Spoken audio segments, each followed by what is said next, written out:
For many decades, this recognizable network has been a valued mainstay in homes. What might that be, and can you guess? Yes, it's none other than the enthralling realm of the BBC, or British Broadcasting Corporation. What then has been going on behind the scenes, from heartwarming documentaries to breaking news? Join us as we uncover the latest buzz and juicy updates in the world of BBC. A group of London radio manufacturers founded the British Broadcasting Corporation, BBC, in 1922, and it has a rich and colourful history. John Reith, the BBC's first Director General, set out to enlighten, educate, and amuse. By 1927, the company had expanded into a national public corporation, backed by a licensing fee, having been originally funded by royalties from the sale of wireless sets. Before establishing its world service in 1932, the BBC began transmitting through partners in the Netherlands, India, and South Africa in order to expand its global reach. The BBC launched children's television, classic radio shows, and TV broadcasts in the years that followed. In the 1980s, the organization quickly expanded into live performances and scientific documentaries. In 1997, it established an internet news portal, and in the mid-2000s, it introduced its on-demand service. The BBC is a well-known media brand in the globe today, lovingly referred to as the Beeb in the UK. News reporting and collection are one of the BBC's most important functions. The BBC's news reporters and journalists put in a lot of overtime to cover the most recent events occurring worldwide. For the purpose of delivering factual and unbiased news, BBC reporters are skilled at locating, evaluating, and confirming sources.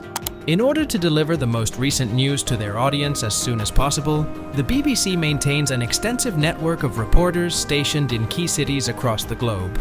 In order to cover news stories from a certain region of the world, they have also implemented a system of regional reporters.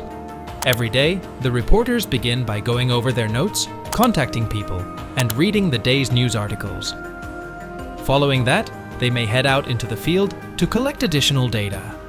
A large number of BBC reporters are subject to tight deadlines, particularly when breaking news occurs. The BBC's capacity to report live from around the globe is among its most outstanding features. The BBC can quickly dispatch a team of correspondents to any breaking news event because to its extensive resources. As a result, they are able to cover news from around the globe in real time. The BBC's reporters are always on hand to provide the most recent information, whether it's about a developing political crisis or a natural disaster. The reporter often sets up their gear, tests connectivity, and ensures everything is in place before going live on the broadcast. The accuracy and editorial caliber of the BBC's live broadcasts are well known. They are a reliable source of information, particularly when there are breaking news stories. So what's going on at the BBC? Despite its significant impact on the media industry, the BBC has encountered various challenges in recent times that have affected its operations. For instance, the company has had to make cost-cutting measures due to reduced income, while also facing criticism for its handling of employee allegations of sexual harassment. Moreover, accusations of political bias and discussions surrounding the licensing fee have also raised concerns over the BBC's operations. However, the organization remains a resilient force and continues to produce high-quality programming despite these obstacles. Its rich history and global significance further demonstrate its importance in the UK and beyond. Nonetheless, the BBC's financial struggles appear to persist, with the organization facing significant constraints such as a reduction in the annual budget and an increase in household licensing fees. BBC officials are furious about this action and expect more service cuts. The broadcaster has previously cut production capacity as part of a £500 million cost-cutting plan. Newsnight, a current events program, has had a personnel reduction of 57 to 23 and a runtime reduction from 40 to 30 minutes. Their emphasis on digital material has also hurt local radio, documentaries, and commissions. Their financial difficulties have garnered a lot of public attention. Only 24% of British people support the licensing fee, while 34% believe that advertisements should fund the BBC. Critics contend that it has not kept up with the times and that its programming has grown stale. Supporters of the BBC, meanwhile, highlight its award-winning programming journalistic integrity, and availability of free content for all UK residents.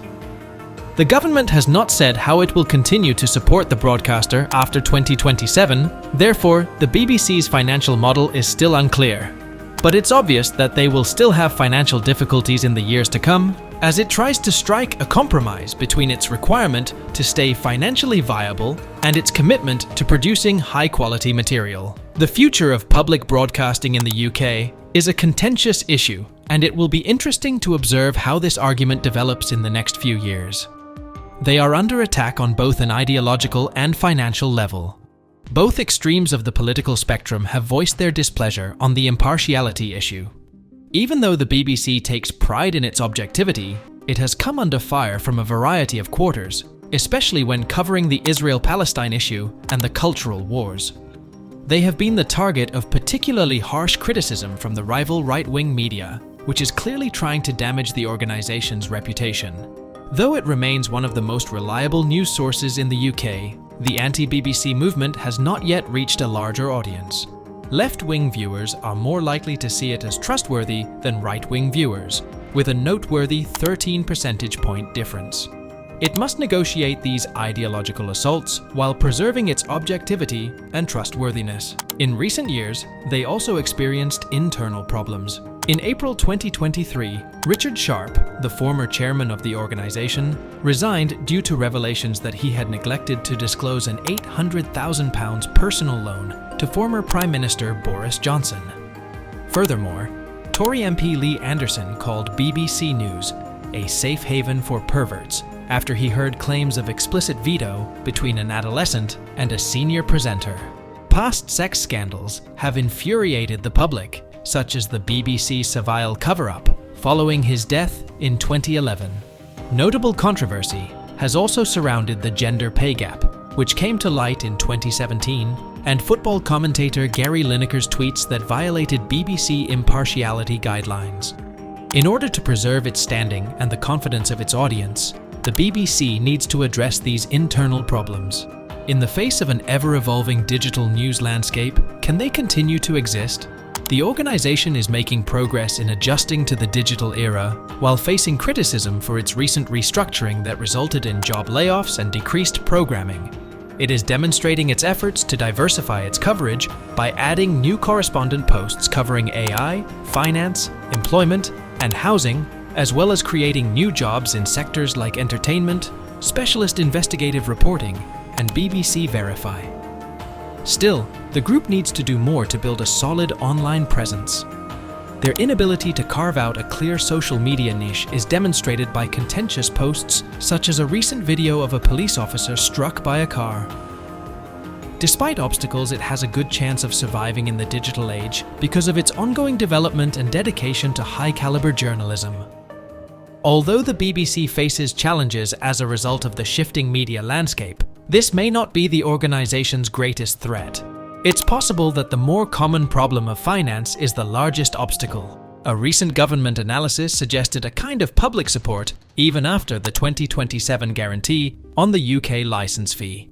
This might come in the shape of a unique tax or a combination of subscription models. A BBC supported exclusively by advertising would be very unlikely to be viable, the research stated. There is no assurance that future administrations won't reduce its public financing, though given the strain on public coffers and the divergent views on the licence fee. Compared to other Western nations, the UK has a comparatively low percentage of individuals who are ready to pay for news. Only about 9% of UK citizens have paid for internet news in the previous year. This is because commercial networks like Sky News and ITV, in addition to the BBC, provide excellent free news. It is difficult to see how the BBC could continue in its current format if it were to lose its public financing. Still, the British government regards them as a national institution and is prepared to assist it in making the switch to digital media. They have a fighting chance with the government's assistance, even though its financing situation may appear terrible in the short term. Thanks for watching. What are your thoughts on the truth behind what is going on in BBC? Let us have your opinions in the comment below.